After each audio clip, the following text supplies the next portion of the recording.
Assalamualaikum warahmatullahi wabarakatuh semuanya, apa kabar? Jadi di video kali ini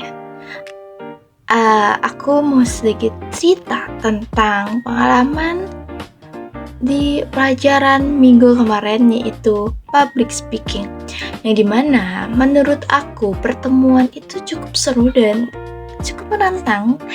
Kenapa kayak gitu? Jadi kemarin kita itu di kelas kita masuk ke seni praktek public speaking yang seperti minggu-minggu sebelumnya, yang dimana maju 3 orang untuk praktek public speaking itu. Dan juga mereka ini setelah praktek 3 orang itu ada kelompok untuk mempresentasikan materi yang sudah sebelumnya mereka cari dan mereka pelajarin.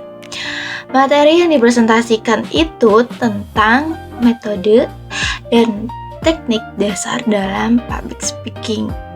Nah, salah satu yang dibahas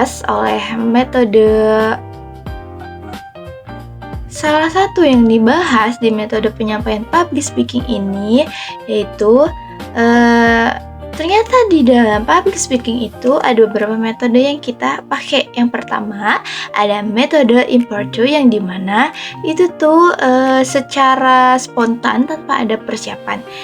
Contohnya itu kita tiba-tiba diminta untuk memberikan pendapat dalam diskusi atau diminta memberikan sambutan pendek secara mendadak dalam suatu acara. Nah, metode ini nih ya memang terasa lebih natural, tapi bagi pemula biasanya itu cukup menantang ya, cukup challenging untuk diri sendiri, karena ya kita harus berpikir cepat gitu loh saat berbicara. Ada juga metode kedua, yaitu metode manuskrip.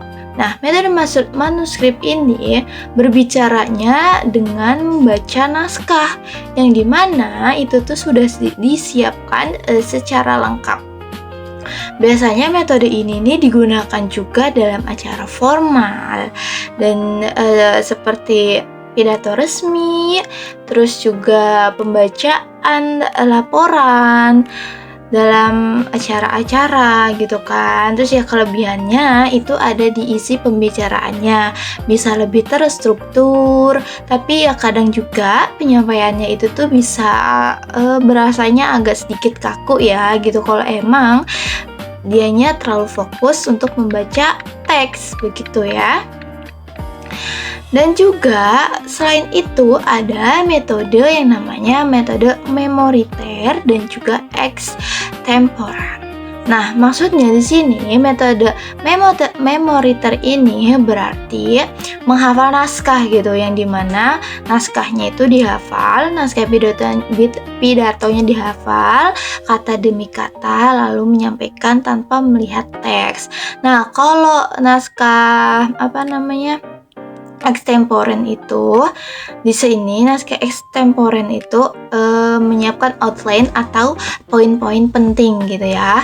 Nah, selain metode penyampaian di sini kemarin juga kan dibahas tentang teknik vokal dalam public speaking, yang dimana teknik vokal ini penting karena cara kita menggunakan suara itu sangat mempengaruhi bagaimana pesan kita itu diterima oleh audiensnya. Nah, contohnya itu seperti intonasi. Contohnya di intonasi ya, yaitu tinggi rendahnya nada suara saat kita berbicara. Terus juga kalau kita bicara tuh dengan nada yang datar, biasanya tuh si audiens tuh bakal lebih cepat bosennya gitu ya ngedengernya. Terus ada juga artikulasi. Maksudnya artikulasi di sini ini ya kejelasan dalam mengucapkan kata-kata, begitu ya teman-teman.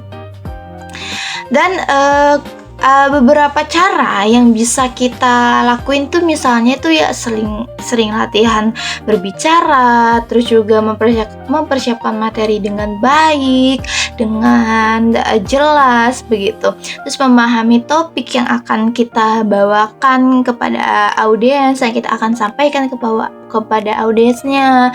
Terus juga kita bisa mengontrol bahasa tubuh kita.